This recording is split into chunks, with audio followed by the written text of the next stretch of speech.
Estado Nacional. Familias con bajos ingresos cada vez con menos esperanza de un techo propio. Tuve que devolverme a la casa de mi mamá porque ya por cuestiones de dinero ya no me daba para seguir alquilando. Mientras sigue a la baja la cantidad de bonos de interés social que otorga el Estado, también se reduce la cantidad de dueños de casa propia financiada. Para mí, que soy una mujer sola, se me hace muy complicado lo que es comprar casa. ¿Por qué no está aumentando la vivienda financiada? Porque este tipo de soluciones no están en la capital. Esto es Estado Nacional.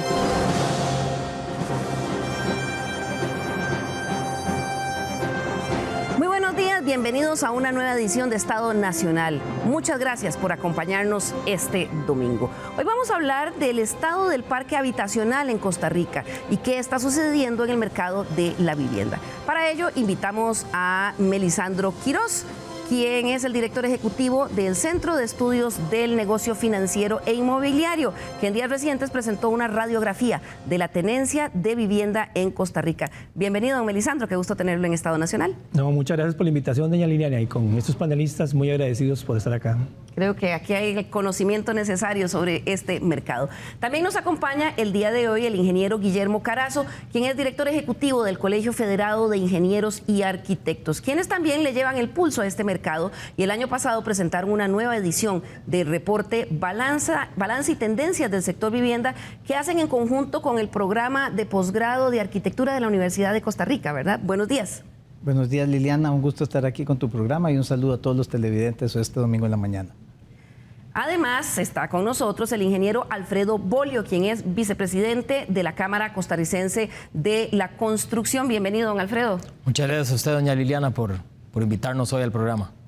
Complementa también nuestro panel el día de hoy vía remota la diputada liberacionista Paulina Ramírez, quien ha hecho eco de la queja del Banco Hipotecario de la Vivienda en días recientes por el no giro por parte del Ministerio de Hacienda de los fondos que se habían presupuestado para bonos de interés social. Buenos días, doña Paulina, qué gusta tenerla en Estado Nacional.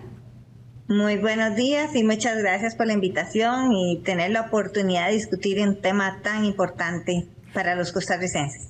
Así es, y es que vamos a ver a lo largo del programa del día de hoy este tema de los bonos de interés social, pero usted forma parte de la Comisión de Hacendarios y ahí es donde ha surgido esta preocupación. Esto es porque los fondos se habían presupuestado y al final no se giraron. Sí, efectivamente, en el presupuesto del año 2023, nosotros los diputados decidimos hacer una moción para asignarle 10.000 millones más al presupuesto del Bambi con el fin de que tuvieran recursos para la vivienda. No obstante, el gobierno se opuso a esta moción, sin embargo, obtuvo la mayoría de los diputados. En el transcurso del año 2023 estuvimos insistiendo en que se diera la transferencia, sobre todo que los procesos de poder hacer cualquier proceso de construcción de vivienda pues requiere de previo una serie de requisitos. Entonces es necesario pues que ellos contaran con los recursos desde inicios del año. Sin embargo, no hubo forma, ningún medio de presión ni control político logró que el Ministerio de Hacienda les transfiriera los recursos. De 96.000 millones que ellos habían presupuestado, finalmente iban a ser 106.000 millones, pero nos llevamos la sorpresa de que terminado el año 2023 no giraron los 10.000 millones, limitando a la construcción en un porcentaje que es representativo. Bueno, bien lo saben los señores que hoy nos acompañan en el panel, eso puede significar alrededor de 900 familias que se quedaron sin vivienda, más de 41.200 metros cuadrados sin construir y más de 3.200 empleados que se pudieron haber generado empleo a partir de la construcción, y que además esto va acompañado de una serie de impactos en lo que tiene que ver en la parte social, que tiene que ver en las oportunidades que tiene la familia de tener una vida de calidad y con acceso a la vivienda, y que al final hemos visto cómo cada vez se deteriora más este tema y no hay una voluntad por parte del gobierno de poder fortalecerlo. Así es, y es que las viviendas de interés social son solo una parte de todo este parque habitacional del país. Y entonces este estudio que recientemente se publicó lo que nos demuestra es cuál es el estado de este mercado. Y entonces vamos a empezar primero con esta visión general. En el último año se presentó una reducción en la cantidad de personas que están pagando su casa con financiamiento, su casa propia. Y además, cada vez más personas optan por alquilar. Este es un resumen de la radiografía de la tenencia de vivienda en Costa Rica. Más o menos 25, 30 años, ¿verdad? La primera casa, primero Dios y el Banco de Costa Rica que me dio con un préstamo y pude salir avante. Se podía y no se podía, era muy duro, pero creo que ahora es más duro comprar casa. Don Víctor Alfaro es parte del 1.148.740 personas que cuenta actualmente con un techo propio ya totalmente pagado. Según el estudio de radiografía de la tenencia de vivienda en Costa Rica 2023, la mayor parte del parque habitacional del país tiene esa característica. Un 66,6% de las casas está en manos de sus dueños que ya no deben nada por ellas, mientras que un 19,2% de las personas actualmente está alquilando. Un 7,7% de las familias cuenta con una residencia mediante una hipoteca que aún está pagando a plazos.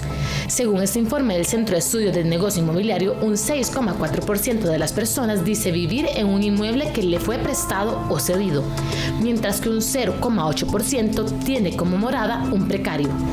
Comprar casa sigue siendo un sueño para muchos costarricenses. Los trámites y el papeleo hacen que su única opción sea alquilar una vivienda. Sin embargo, en los últimos años han sentido el impacto de la economía en sus bolsillos. Si bien es cierto, Costa Rica tiene un parque habitacional muy fuerte de hogares propios, comparado, por ejemplo, con los países OCDE. Lo cierto es que cada vez está siendo más difícil para las personas comprar o construir con préstamo, como nos cuenta don Miguel. Para uno, digamos, es muy complicado por los altos, digamos, márgenes que piden de crédito, digamos. Entonces sí se complica bastante el adquirir una casa propia. Y en el caso, digamos, como el bono de vivienda, ¿alguna vez has trazado tener bono de vivienda o no? Sí, se ha intentado, pero sí ha sido complicado. De momento todavía no se ha dado nada. ¿Y por qué sientes que es muy complicado tener un bono de vivienda? Porque siento que están mal distribuidos. Según expertos, esta caída no se debe necesariamente a la falta de financiamiento. ¿Por qué no está aumentando la vivienda financiada? Porque este tipo de soluciones no están en la capital. Esas son las casas que si usted las quiere tener, tiene que ir a Palmares, tiene que ir allá a Cervantes de Cartago, al lado ya de Grecia, para poder tenerla. Entonces, uno de los elementos que hoy estamos comentando, que quisiera que se apuntara muy fuertemente, es que no está aumentando el financiamiento, no necesariamente porque las entidades financieras no quieren financiar. Todo lo contrario, hay mucha disposición, pero no estamos encontrando la oferta necesaria para que sean sujetos de crédito en este mercado. Por eso se registra un crecimiento importante de ciudadanos que no les queda más que alquilar, como le pasa a doña Susan y a doña Irene. 17 años, eso tengo de alquilarlo. Sí, porque, digámosle, para mí que soy una mujer sola se me hace muy complicado lo que es comprar casa, hacer una solicitud para un bono o algo así, porque por el salario mío no me da para ser beneficiaria de un bono o de un préstamo. Tengo de alquilar casa como 17 años ya. ¿Y siente que comprar casa ahora es muy complicado? Sí, ponen muchos peros, los préstamos son muy caros, las ayudas son muy difíciles, no se las dan cualquiera, sí es muy difícil. Las cifras corroboran que esa realidad, al analizar la variación entre 2022 y 2023, se nota que hay un aumento moderado en las casas propias totalmente pagadas, que crecieron en un 4,6%, sobre todo por jefes de hogar mayores de 40 años. Pero, mientras la cantidad de personas que está pagando una hipoteca cayó en 12,8%, el porcentaje de familias que tienen que rentar un techo creció en 8,8%. Para algunos analistas, esto lleva a plantearse una disyuntiva en cuanto a la propiedad habitacional. El tema de los alquileres ciertamente ha suscitado mucha discusión, tanto a nivel teórico como a nivel práctico, ¿verdad? Pero sí, ciertamente se plantea, bueno, si no es preferible, ¿verdad?, entrar más, apoyar más en el mercado de alquileres con una adecuada política que seguir fomentando la adquisición de viviendas sociales. Según la región donde se concentran más las viviendas con financiamiento es la región central, con un 9,5%, mientras que donde menos hay casas que están pagando a plazos actualmente es la Huetar Caribe, con apenas un 3,4%. El informe apunta que la reducción en unidades financiadas, más allá de los problemas de endeudamiento de las personas y las altas tasas de interés, se podía explicar en la falta de opciones accesibles para las familias con ingresos entre 400.000 y 700.050 colones. Ahorita la situación está un poquito complicada, entonces tuve que devolverme a la casa de mi mamá porque ya por cuestiones de dinero ya no me daba para seguir alquilando, porque me subieron el alquiler. Actualmente las personas entre 40 y 59 años son las mayores tenedoras de viviendas, con un 41,5%, seguido de los grupos familiares de más de 60 años, que concentran el 37,60%. El grupo entre 15 a 39 años es el que menos tiene, con un 20,87%. Hoy, en Estado Nacional, analizamos la radiografía de vivienda del 2023.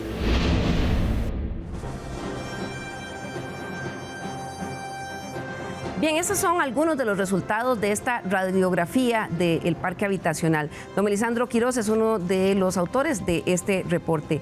Una de las cosas que llamaba la atención, don Melisandro, es el hecho de que Costa Rica, si lo comparamos, por ejemplo, con el resto de países de la OCDE, tiene un porcentaje muy alto de casas que ya son, digamos, de personas que son dueñas de su casa y ya la tienen pagada. Correcto, vamos a ver, a nivel latinoamericano somos de los países más altos en vivienda propia, superamos a Chile, México, Colombia, y con la OTEC también estamos igual. Esto es un antecedente muy histórico que la política del Estado, sobre todo en los años 40, 50, fomentó mucho la vivienda. Hay que también ubicar el contexto en el cual se dio ese crecimiento de la vivienda propia, y eso tuvo que ver mucho con aquella época, los costos de construcción relativamente barato, había mucha tierra, y eso permitió precisamente una mayor expansión. Y un elemento final que ayuda mucho en todo este proceso fue también el tema del financiamiento, que eventualmente había mucha amplitud de opciones que hoy lamentablemente no es tanta. Claro, don Guillermo Carazo del Colegio Federado de Ingenieros y Arquitectos. Es decir, que esa, digamos, característica de la propiedad de las viviendas es una cosa que arrastramos históricamente, pero que no necesariamente pareciera la tendencia a futuro. Es cierto, hay un cambio generacional. El Estado, como bien decía Melisandro, ha hecho muchos esfuerzos. En la administración Calderón Guardia, Casas Baratas La Familia, en la administración Figueres Ferrer, el INBU, en la administración de los 80 de Oscar Arias, el BAMBI, el Bono de Interés Social. Todo fue una tendencia en Costa Rica a tratar de tener vivienda propia y tenerla en un lugar cercano a donde vivían sus familias. Pero en los últimos años hay una tendencia generacional diferente. Ya no hay arraigo. Las nuevas parejas jóvenes prefieren vivir más cerca donde trabajan que más cerca donde vive su papá y su mamá. Les gusta vivir en lugares en que puedan eventualmente tener más cerca las facilidades como estudio, trabajo, entretenimiento. Y hay todo un cambio importante en cómo se planifican las ciudades y es todo un problema interesante que hay que analizarlo desde varios aristas. Claro. Don Alfredo Bolio, vicepresidente de la Cámara de la Construcción, una cosa que llama la atención es que a pesar de que hay oportunidades de financiamiento, sí hubo, según el estudio de la radiografía, del año del 22 al 23, una reducción en la cantidad de gente que tiene casa propia pero que la está pagando con un préstamo. Sí, eso es un mensaje, digo, ese no es un mensaje bueno para la población en general. O sea, si nos devolvemos un poco, el mundo en general está viviendo una crisis mundial de vivienda asequible. Y cuando hablamos de vivienda asequible no es vivienda social, no es vivienda de clase media y vivienda social en general. Entonces, esta crisis de vivienda asequible, digo, se da por varias razones. Una de esas razones es, en estos momentos, altas tasas de interés, también la reducción en la construcción de los años anteriores o los años de pandemia. Y al final lo que sucede es que tenemos una demanda mayor a la oferta y eso lo que termina sucediendo es que los más afectados es la clase más, digamos, más vulnerable o más baja. Entonces, el hecho de que los alquileres crezcan no necesariamente es una mala señal. El hecho de que las casas propias crezcan tampoco es una mala señal. yo creo que el desbalance entre las figuras es lo que empieza a crearnos, digamos, banderas, y en este caso específico, el hecho de que la accesibilidad al financiamiento para viviendas asequibles vaya en decrecimiento. Eso sí es una señal que nos debe de preocupar, y es una señal que nos debe preocupar en todos los aspectos, y podemos profundizar ahora un poco en eso, pero es qué es lo que está pasando. No necesariamente que todo el mundo tenga una casa propia y totalmente pagada es una buena señal, porque eso hace que digamos, el parque de viviendas se empiece a envejecer, no hay dinamismo en las construcciones y demás. Entonces, definitivamente yo diría que ahí donde tenemos que ver la lupa es dónde estamos decreciendo y en desbalance con el resto de los países de la OCDE. Claro, para este programa del día de hoy habíamos invitado a la ministra de Vivienda, Ángela Mata. Sin embargo, su oficina de prensa nos indicó que debido a su agenda no le era posible acompañarnos, pero logramos incluir su punto de vista mediante consultas previas que enviamos y pedimos en primera instancia. ¿Cómo ve el Ministerio de Vivienda esta tendencia en el aumento de alquileres y descenso en la cantidad de personas que se financian para adquirir vivienda? Esto nos contestó. En relación con el descenso en la cantidad de viviendas financiadas y el incremento en la cantidad de viviendas de alquiler, es importante considerar que desde el Ministerio hemos estado haciendo un análisis multifactorial asociado a estos temas. El primer factor importante a tener en consideración es que el perfil del consumidor que adquiere vivienda ha cambiado considerablemente. Cambios en el perfil generacional, por ejemplo, aspectos como el perfil del cliente post-pandemia han generado que los usuarios ya no requieran o ya no estén interesados en financiar una vivienda, sino en trabajar cerca de donde viven y así mejorar su calidad de vida. Ese es uno de los factores. Otro factor importante tiene que ver con el nivel de endeudamiento de los costarricenses. Esto genera una restricción importante por requerimientos del sistema financiero nacional asociado al nivel de endeudamiento. Por otro lado, desde un enfoque de oferta y demanda, no necesariamente la oferta existente en el mercado satisface completamente las necesidades de los consumidores. Don Melisandro, y es que precisamente como lo decían en la radiografía de ustedes, quienes más se ven afectados, digamos, con esta falta de acceso, además de, como bien lo decía doña Paulina al inicio, las personas más vulnerables, que su única opción era un bono de vivienda, son también las familias que tienen ingresos entre 400 y 750 mil colones. Correcto. Alfredo acaba de usar un término muy apropiado para esa problemática, que es el término de la vivienda asequible. ¿Qué es la vivienda asequible? Es la vivienda que alguien puede pagar. Uno de los elementos que nosotros detectamos en el informe, cuando vemos que se está reduciendo la cantidad de viviendas financiadas, sobre todo en este segmento que estás mencionando, gente de 450 mil a 750 mil, es familias, algunas están endeudadas como apunta la señora ministra, y obviamente ya no son sujetos de créditos, pero hay un buen número que podrían pagar una cuota de vivienda. ¿Cuál es el problema que estamos detectando? Que no está llegando al mercado en la vivienda que pueden pagar. Pongo el ejemplo. Estamos viendo soluciones alrededor del área metropolitana, viviendas de 65 millones. Para ese tipo de vivienda, una cuota promedio es aproximadamente 550 mil colones. Está fuera del alcance de estas familias. ¿Qué ocupan estas familias? Viviendas, por ejemplo, de montos de 40 a 45 millones. Pero hay que reconocer, no es fácil, ese tipo de vivienda, ese costo, colocarla en el área metropolitana es muy difícil, por problemas ya históricos que tenemos del uso del suelo y también de ya disponibilidad que hay para ese tipo de solución de vivienda.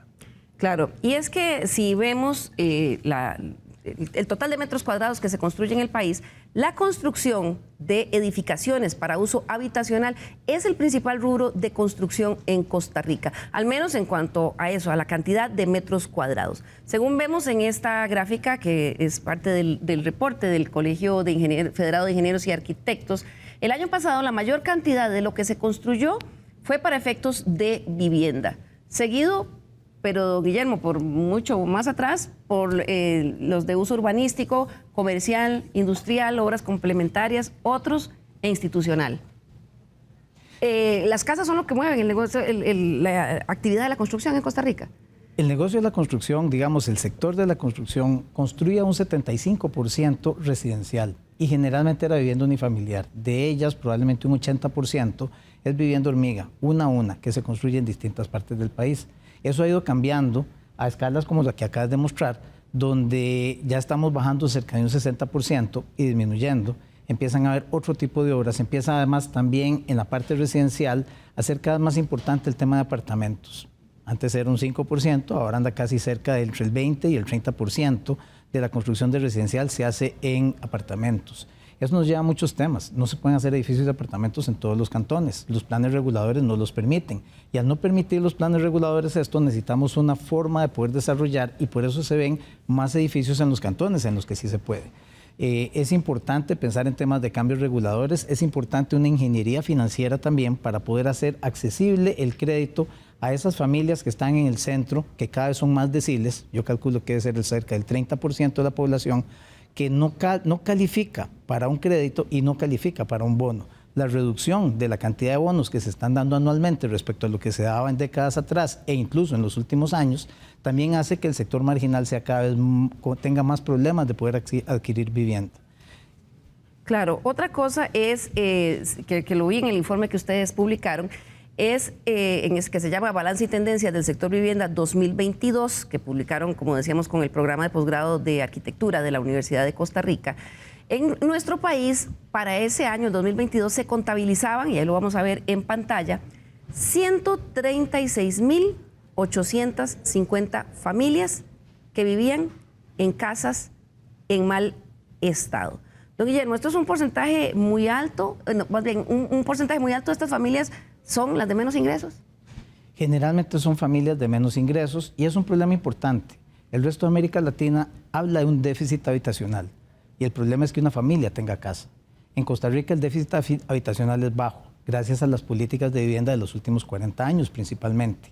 Sin embargo, nuestro déficit ya no es habitacional. Ahora tenemos un déficit cualitativo de vivienda, que son los números que mencionabas, que es cerca de un 12% del parque habitacional. Tenemos alrededor de 1.600 millones de viviendas y 186.000 en mal estado. Son viviendas que generalmente deberían o remodelarse o reciclarse de alguna manera. Claro, también vimos, según el reporte del CEFIA y de la Universidad de Costa Rica, que para el 2022 se contabilizó 15.882 familias que viven hacinadas. ¿Cómo llegan, don Guillermo, a ese dato? ¿Qué significan hacinadas? Este sí es un dato que sí tiene que ver con un déficit habitacional, porque cuando estamos hablando de viviendas hacinadas es cuando tenemos una cantidad de dormitorios, asumimos 2 personas por dormitorio y viven más personas en esa familia que 2, que esa cantidad que nos da de multiplicar por 2 el número de dormitorios. Eso quiere decir que realmente hay un hacinamiento en esa vivienda que incluso trae otros problemas sociales. Es un tema que requiere generar una distinta reingeniería de lo que es nuestro sistema financiero nacional para la vivienda, porque ya no podemos seguir con el mismo modelo creado en los 80s. Necesitamos hacer algo para poder solucionar este problema. ¿Qué puede ser ese algo, don Alfredo? ¿Cómo cambiar ese modelo que evidentemente ya se está agotando? Sí, o sea, creo que empezar por recalcar ese tema específico y volviéndonos a lo que nos presentaba don Melisandro ahora de su informe, el hecho... A veces esas cifras se esconden, ¿verdad? El hecho de que tengamos vivienda propia esconde la calidad de la vivienda propia que estamos teniendo y eso es donde a veces hay que entrar mucho en el detalle para entender qué podemos hacer. Vamos a ver, si nos vamos al mundo de nuevo, donde estamos viviendo esta crisis de vivienda asequible, diferentes lugares del mundo han decidido o han optado por hacer cosas distintas para solucionar esos problemas, ¿verdad? En los Estados Unidos principalmente el enfoque principal ha sido alianzas público-privadas, ¿verdad? Cómo el Estado no necesariamente se mete a construir o a subsidiar, sino que mucho de lo que ha hecho es subsidiar a desarrolladores, a promotores para la construcción, para la operación de diferentes proyectos que sean viviendas asequibles, subsidios financieros, subsidios fiscales, alianzas público-privadas en general. Si nos vamos a Asia, al Pacífico, ahí ha habido un empuje muchísimo más del gobierno o de los programas gubernamentales metiéndose de lleno a ejecutar ellos las obras y eso pues tiene sus beneficios y también sus costos porque mucho del capital que se quisiera invertir ahí pues se ve restringido al capital del gobierno. En Europa han hecho diferentes países diferentes ideas, pero hoy en Estados Unidos el 15% de las viviendas de los Estados Unidos tienen algún tipo de subsidio o llegaron a existir gracias a algún tipo de subsidio o alianza público-privada, en Europa el 5%. Entonces, digo, yo creo que aquí tenemos una cantidad de opciones que ya están inventadas en el mundo que podríamos venir a implementar, y definitivamente la solución no es decir vamos a dejar que este problema se resuelva solo o vamos a quitar el pie del acelerador, porque estar recortando subsidios de cualquier tipo, y podemos hablar cuál es la mejor forma de utilizar ese dinero, pero que el gobierno empiece a pensar en que lo que hay que hacer es restringir ese subsidio por temas fiscales o por lo que fuera, definitivamente lo que estamos creando es una crisis o un caldo de cultivo para una crisis social. Claro, y es que en ese mismo reporte del CEFIA y el posgrado de arquitectura de la UCR, en el año 2022 identificaron, y lo vemos ahí en pantalla, 11.400 familias que no tienen del todo vivienda digna. ¿Cómo llegaron a ese dato, don Guillermo? Vivienda digna es cuando tenés problemas de escasez de servicios, como por ejemplo no hay piso y son pisos de tierra, no hay servicios sanitarios o hay un excusado hueco afuera. Es el tipo de vivienda que tenemos que eventualmente prácticamente reciclar. Recalco, por ejemplo, lo que mencionaba don Alfredo, precisamente en este tipo de problemas, es que nosotros tenemos que empezar a hacerle una reingeniería a nuestro sistema. La vivienda estatal, por ejemplo, que se usa mucho en Europa, no es una solución per se, pero son distintos puntos de soluciones que tenemos que empezar a pensar. El Bambi ya debería estar pensando en fideicomisos de vivienda, por ejemplo, y generar un poco de vivienda que sea propiedad del Estado, que se pueda alquilar subsidiadamente. Mencionaba los porcentajes de subsidios, don Alfredo. Costa Rica, casi que el 30% de las viviendas han recibido subsidio. Eso quiere decir que tenemos un porcentaje muy alto, es un sistema muy eficiente y por eso no tenemos déficit habitacional, sino déficit cualitativo. Nuestro tema ahora es cuánto vale esa vivienda, porque tiene esos costos por los problemas que tenemos de planes reguladores, que son muy restrictivos. Si se pudiera hacer con mayor densidad, no estaríamos expandiendo tanto la mancha urbana. Por expandir la mancha urbana, las viviendas están muy alejadas. Entonces, la familia que quiere comprar una vivienda tiene que estar 1 hora, 2 horas en un bus, yendo donde vive, donde trabaja. Necesitamos crear núcleos urbanos cercanos a las propiedades de vivienda para disminuir las presas, mejorar la calidad de vida y tener un mejor acceso a viviendas mejor financiadas.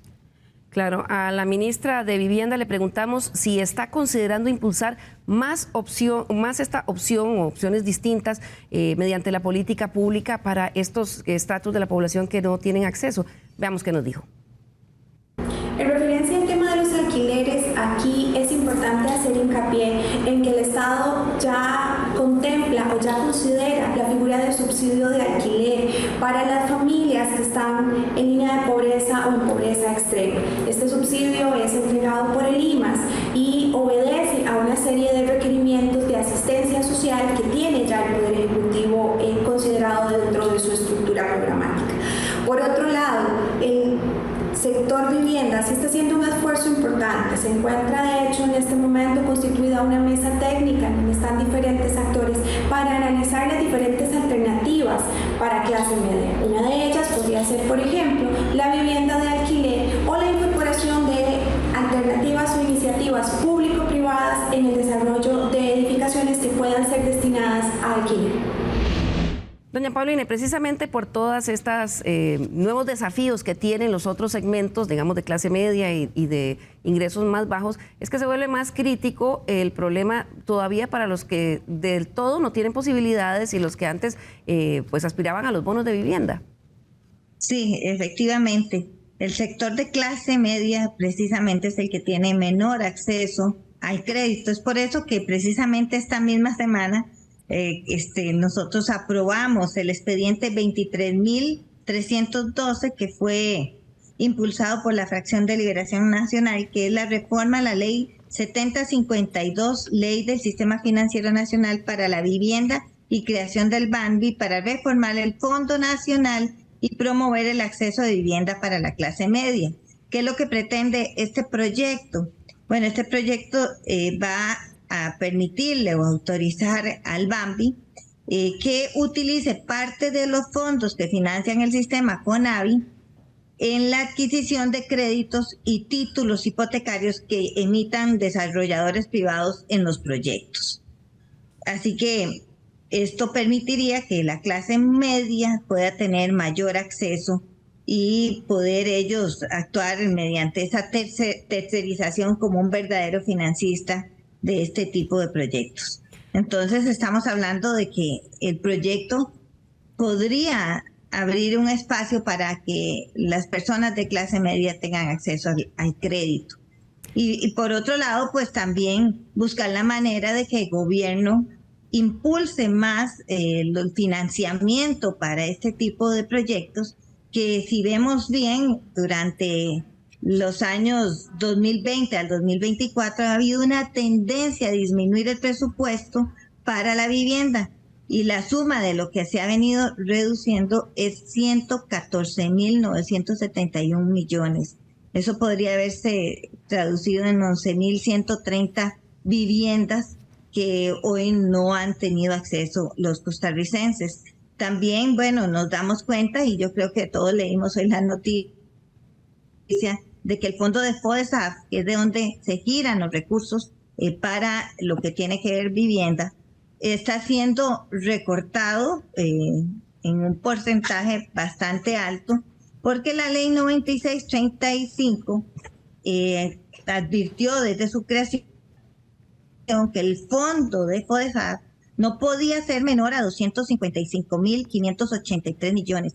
Sin embargo, para el 2024, y es la misma tendencia que hubo el año anterior, se recortó en 193.452 mil millones. Quiere decir que el monto que significa estos recortes son realmente mucho menos viviendas para todos los costarricenses. Y esto no es solo hablando de vivienda, estamos hablando de todos los sectores sociales. Claro. Precisamente FODESAF se creó este fondo para pobreza y pobreza extrema. Doña Paulina, ¿podrían ustedes hacer, digamos, ¿qué van a hacer con este tema de que no se haya cumplido con ese mínimo con el ministro de Hacienda? ¿Estarían, digamos, convocándolo a la Comisión de Hacendarios para este tema específico? Fue discutido aquí en el plenario. De hecho, fui de las que denunció esto, y también otros compañeros diputados, del recorte que había significado para FODESAF. Sin embargo, nosotros como diputados no tenemos la posibilidad de hacer el plan de presupuesto. Quien formula el presupuesto es el gobierno central. Nosotros solamente autorizamos. Y si encontramos recursos, como hicimos en aquella ocasión, que consideramos que no van a afectar otras partidas, se les da una nueva asignación. Pero claro, no podemos reformular todo el presupuesto. Esto es responsabilidad del gobierno central, y es a ellos quienes corresponde cumplir y apegarse a la ley.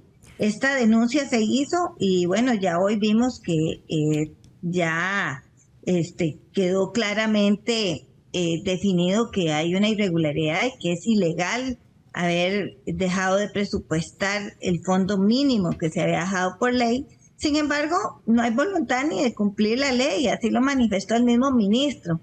Esto afectaría muchísimo al sector vivienda, que también no solo fueron los 10.000 millones que no se le giraron, sino que tampoco le giraron un total de 48.000 millones. Así quedó esto en la última sesión, bueno, en diciembre de la Junta Directiva, en donde ellos dieron los datos de que se les dejó de girar 48.000 millones. Claro, vamos a hacer aquí, doña Paulina, nuestra primera pausa comercial, y al regresar voy a preguntarle a los representantes de la Cámara de la Construcción y del Colegio Federado de Ingenieros y Arquitectos cómo vieron ese proyecto que usted está planteando, y también qué dice el Ministerio de Vivienda sobre este tema de los bonos de interés social. Ya volvemos.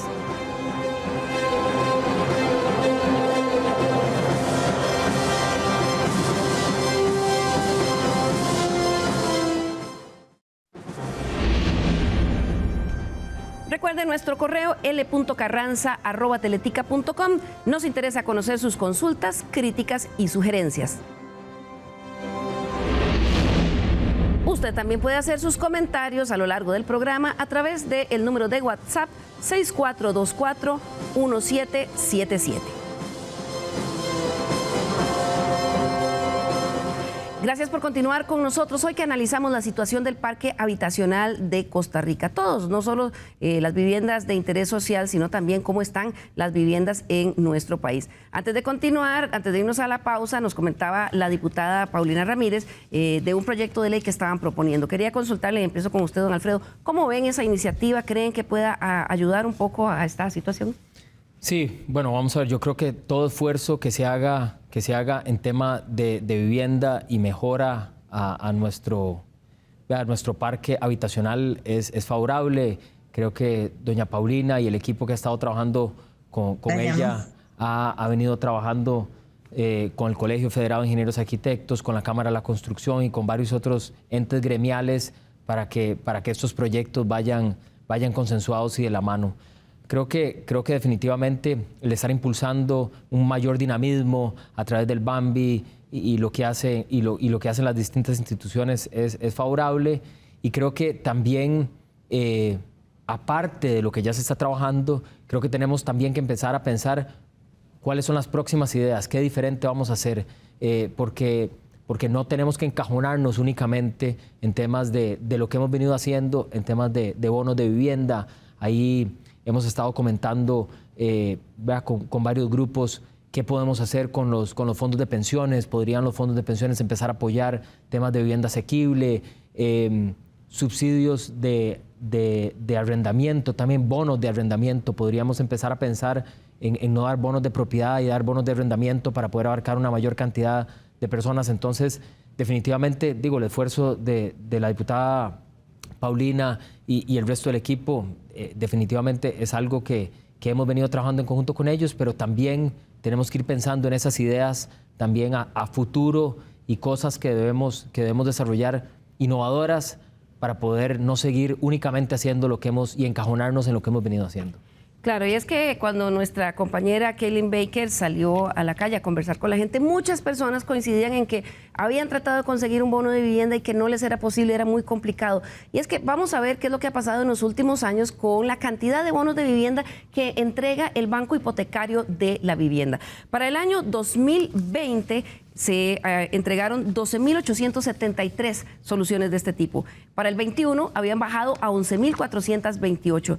Y luego en el 22 a 8.369, llegando el año pasado al punto más bajo, apenas 8.222, don Melisandro. Claramente esto es lo que está sintiendo la gente. Por supuesto, desde el punto de vista social, el bono ha tenido un impacto muy significativo en la vivienda de Costa Rica, pero como bien apuntaba Alfredo, de las cosas que nos quedan en la mesa es empezar a buscar otro tipo de instrumentos que complementen el bono para tener mayor impacto, porque ya hay que aceptarlo desde el punto de vista fiscal, es bastante difícil que el Estado pueda sostener ese tipo de política. ¿Qué hay sobre la mesa? Lo que comentaba don Alfredo, el bono de alquiler, el tema también de las alianzas público-privadas y un papel muy importante que a veces le hemos perdido la pista, un proyecto que por ahí dando vueltas, alquiler con opción de compra.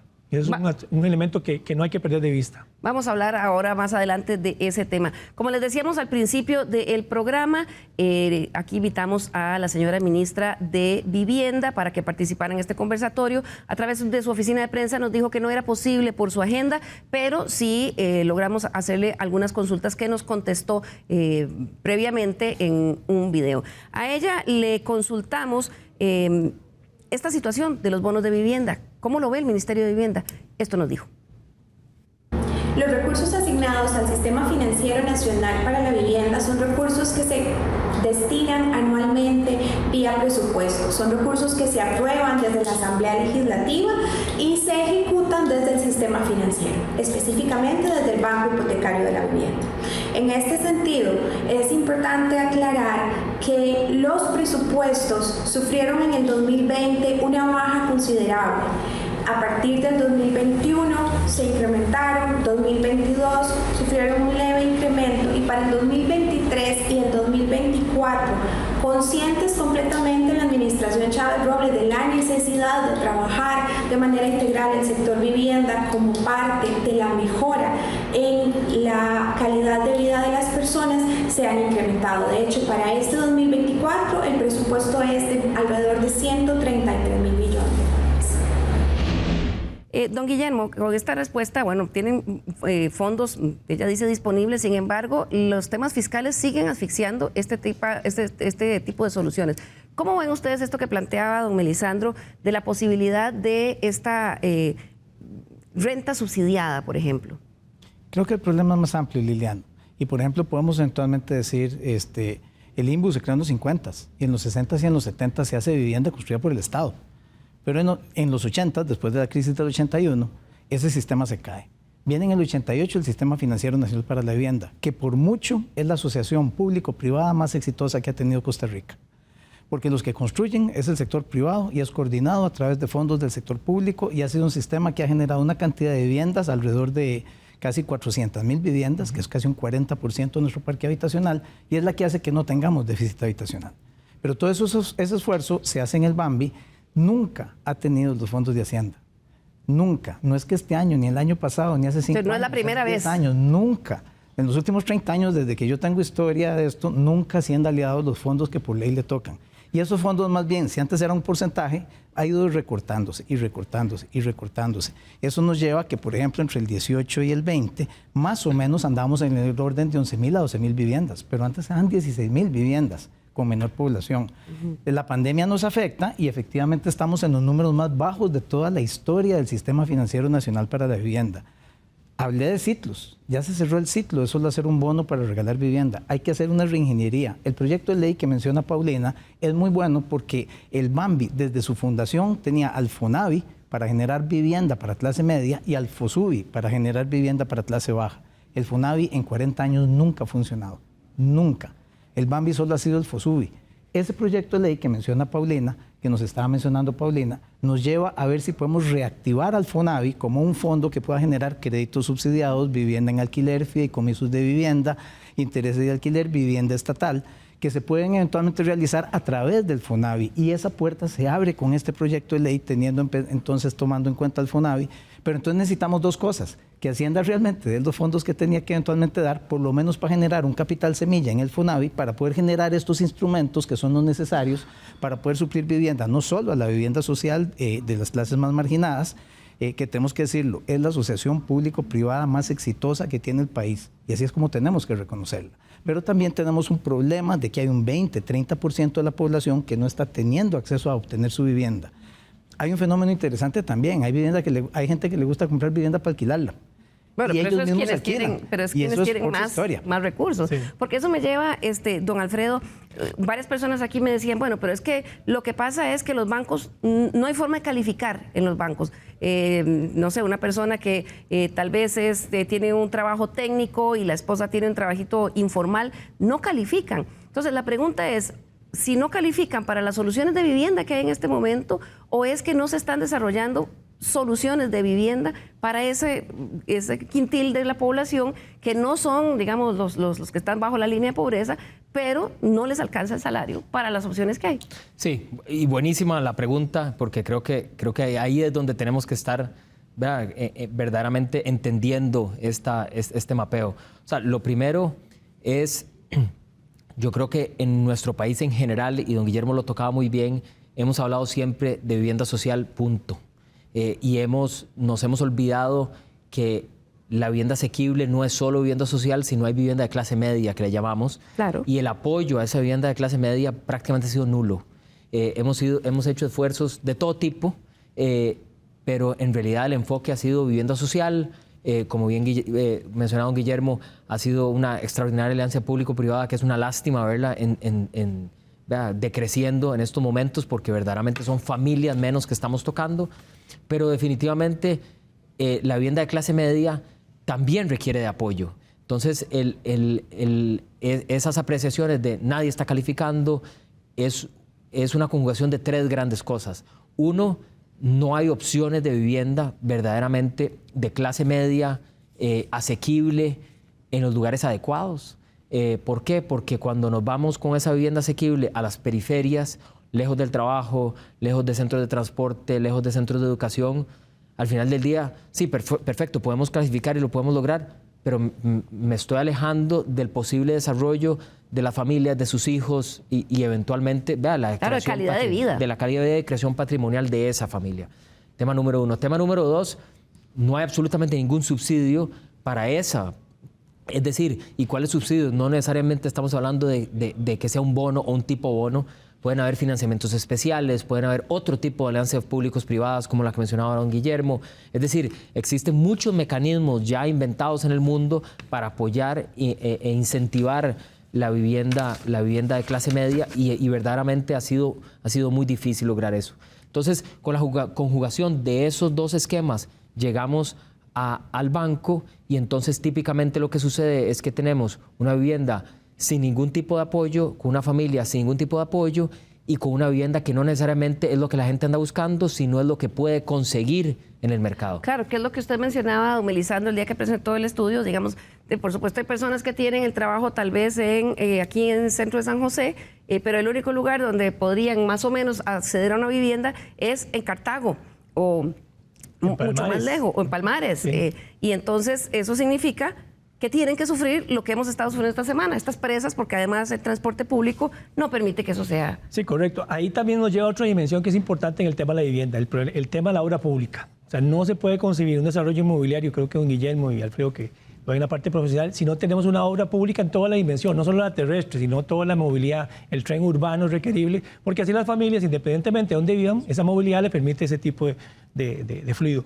Ahí también hay elementos que, en lo que apunta Alfredo y don Guillermo, que es importante dentro de la gama de instrumentos que hay que empezar a considerar más allá del bono, que hay que dejarlo, hay que fortalecerlo, como bien apunta Guillermo. Temas, por ejemplo, que por ahí estuvieron en el tapete y se han perdido. Inventaría los terrenos públicos para ser parte de este proyecto, donde con el tema de alianzas público-privadas precisamente podían ser desarrollados, ya sea como bien de alquiler. Pongo un ejemplo, la Alcaldía de Madrid tiene un modelo donde la alcaldía, terrenos públicos, se los cede a las empresas públicas y tipo concesión, como una autopista, les permite hacer las casas, van a ser más baratas porque el terreno ya está cedido por 10 años y vuelven a manos del Estado. Entonces, ese tipo de cosas hay que utilizarlas y ahí también juega un papel importante que no hay que perder de vista el papel de los fondos de pensiones como un elemento que apoya ese tipo de proyectos. Cuando hablamos de fondos para este grupo, de precisamente del tercero o segundo quintil, que el Estado ya sabemos que no lo puede atender, tiene que ser precisamente ese tipo de figura que puede aportar. Claro, como veíamos antes, según el informe del CEFIA UCR, para el año 2022 en el país habían 136.000 casas en mal estado, más de 15.000 familias que viven hacinadas y al menos 11.400 familias sin una vivienda digna. ¿Cómo abordaría el Poder Ejecutivo desde el Ministerio de Vivienda con política pública estos desafíos que van más allá de solo el bono de vivienda? Esto nos dijo la ministra Ángela Mata. Para analizar el déficit habitacional hay que visualizar dos dimensiones. Una es el déficit cualitativo de vivienda y el otro es el déficit cuantitativo. El déficit cualitativo está asociado específicamente o directamente a la cantidad de viviendas faltantes para poder atender la demanda. El déficit cualitativo está más asociado a las condiciones propias de la vivienda. Para entender estas cosas, el sistema trabaja desde varias direcciones. La primera es atender el déficit cualitativo y básicamente aquí se concentra la mayor cantidad de recursos del sistema financiero para la vivienda. Para la atención del déficit cualitativo también el sistema financiero tiene algunas alternativas como por ejemplo el bono RAM de reparación, ampliación, mejora y terminación. Sin embargo, conforme avanzan los años, el estudio debe realizarse para poder equilibrar los recursos que se destinan a atender los dos déficits. Adicionalmente aquí es necesario mencionar que en el país existen una lista de aproximadamente 585 asentamientos informales que en más de 38 años de existencia del sistema todavía no han logrado erradicarse. Esto va a requerir recursos, va a requerir tiempo y va a requerir sobre todo un esfuerzo interconectado, interinstitucional, asociado a gobiernos locales, asociado al Poder Ejecutivo y también con el aporte o la incorporación de entes como la academia, los colegios profesionales y el sector privado. Don Melisandro, vemos esto, pero pareciera como una visión. Sin embargo, la pregunta es, ¿estamos cerca de hacerlo o apenas estamos empezando a conversar este agotamiento de nuestro modelo para generar viviendas, opciones de vivienda? Yo creo que estamos a punto de hacer ese inventario de alternativas nuevas. Alfredo lo planteaba muy acertadamente. Creo que hay que seguir trabajando la vivienda social, no hay que perderle siempre el apoyo porque son los grupos más necesitados, pero hay que poner sobre la mesa nuevos mecanismos que el país requiere, desde la vivienda subsidiada, pasando por el tema de alianzas público-privada y el tema de la obra pública. Todos esos elementos son los que apoyan el desarrollo habitacional de Costa Rica. Claro, este proyecto, señora diputada, del que usted hablaba, ¿cuál es el camino? ¿Se está presentando? ¿Cuál es el camino? ¿En qué estado está en la Asamblea Legislativa? Bueno, ya fue aprobado aquí en la Asamblea Legislativa. Creo que es un gran avance, sería esperar que se publique y que podamos hacerlo ley finalmente. Y ya con esto podríamos estar disponiendo de una ley que le va a permitir a la clase media pues tener acceso a financiamiento para sus viviendas. ¿Usted cree, don Alfredo, que se pueda ver en el corto plazo? Porque, como decíamos ahora, bueno, depende de muchas cosas. El tema también es si existen los terrenos donde construir, donde la gente necesita, si ustedes los desarrolladores pueden hacer opciones que estén más acorde con ellos. Y también si el sistema financiero nacional se puede adoptar de alguna forma, porque quien está en la informalidad difícilmente le den un crédito de vivienda. Sí, de nuevo, el sistema financiero nacional para la vivienda ha sido muy exitoso en lo que ha hecho y creo que gracias a eso hoy tenemos el déficit habitacional, como bien comentaba don Guillermo, bajo. Creo que este tipo de iniciativas como el que está impulsando la diputada Ramírez es extraordinario, pero yo insisto en que no nos podemos quedar ahí. Definitivamente desde la parte gubernamental e institucional tiene que haber, ¿verdad?, una mayor fluidez en la operación y en la proactividad para poder otorgar esos bonos, porque el otorgamiento de los bonos no es solo de los recursos, sino calificar proyectos, pasar por los procesos, entonces tiene que haber una mayor agilidad en ese sentido y definitivamente no podemos perder este ritmo para poder empezar a pensar en cuáles son los incentivos 2.0 que le vamos a meter a nuestro sistema o nuestro parque habitacional para vivienda social, por supuesto, pero también para vivienda de clase media, porque al fin y al cabo eso lo necesitamos como un conjunto para poder tener de la mano con una mejor infraestructura y sistema de transporte público para un desarrollo sano, un desarrollo urbano sano, digamos, en nuestra ciudad y en nuestras ciudades en general. Claro, opciones como, ya para ir terminando, don Melisandro, me llamó la atención en la data que usted me pasaba,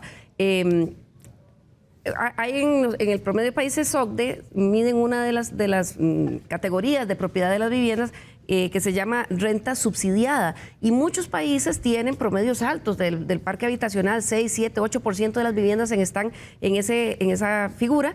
En Costa Rica no existe eso. Correcto, no tenemos ese tipo de modelo. Incluso los indicadores, por ejemplo, de Reino Unido, Francia, llegan hasta valores hasta el 15%.